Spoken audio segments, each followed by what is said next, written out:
बिस्मिल्लाहिर्रहमानिर्रहीम, अस्सलाम वालेकुम, वेलकम टू माय चैनल। तो दोस्तों, आज हम बहुत ही मजेदार और रिफ्रेशिंग तरबूज का शरबत बनाएंगे।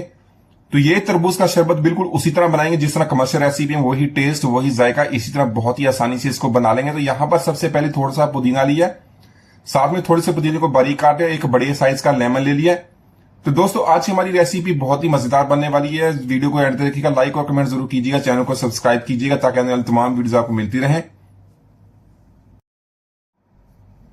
तो यहां पर हमने तरबूज ले लिया, तरबूज को हमने छोटे पीसेज में काट लेना। तो अगर आपने इसी तरह लाल रंग का तरबूज मीठे वाले लेना, इससे हमें चीनी या शक्कर डालने की जरूरत नहीं पड़ेगी। तो उसी के बगैर हमारा जो तरबूज का शरबत बहुत ही रिफ्रेशिंग बनेगा। यहां पर इसको छोटे पीसेज में हमने काट लेना है। तो इसी के साथ यहां पर हमने ब्लेंडिंग जार लिया, इसमें सारा तरबूज ऐड कर देंगे। इसके अलावा इसके अंदर हमें किसी भी किस्म का पानी ऐड नहीं करना। तो इसी के साथ पुदीने की पत्तियां ऐड कर लेंगे, इससे जो टेस्ट और भी बढ़ जाएगा और बहुत ही रिफ्रेशिंग हमारा शरबत बनेगा। तो इसी के साथ एक बड़े साइज का मैंने लेमन लिया, उसका जूस इसके अंदर ऐड कर लेंगे और साथ में 1 टेबल स्पून रूह अफ़ज़ा का। तो रूह अफ़ज़ा कमर्शियल रेसिपी में जिस तरह इस्तेमाल होता है उसी तरह ऐड करेंगे। अगर आपके पास नहीं है तो इसको स्किप कर सकते हैं। तो साथ में लेंगे 1 टीस्पून काला नमक का, हाजमे के लिए बहुत ही अच्छा होता है, टेस्ट बहुत जबरदस्त बनता है। तो यहां पर इसको अच्छी तरह, बहुत ही अच्छी तरह हमने ब्लेंड कर लेना ताकि सारी चीजें अच्छी तरह मिक्स हो जाएं।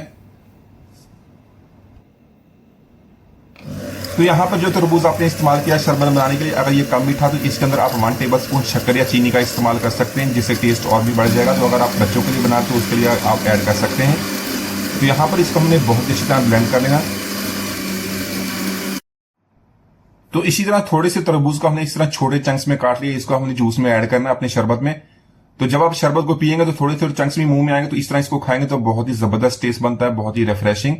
साथ में थोड़ा सा हमने इसके अंदर पुदीना ऐड कर लेना, इसको बारीक काट लिया था, इसको अच्छी तरह मिक्स कर लेंगे।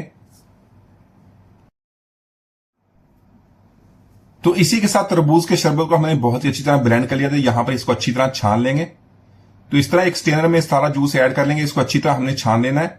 अच्छी तरह इसको मिक्स करते रहें ताकि सारा जूस अंदर से निकल जाए और सारे जो बीज हैं वो एक तरफ हो जाएंगे।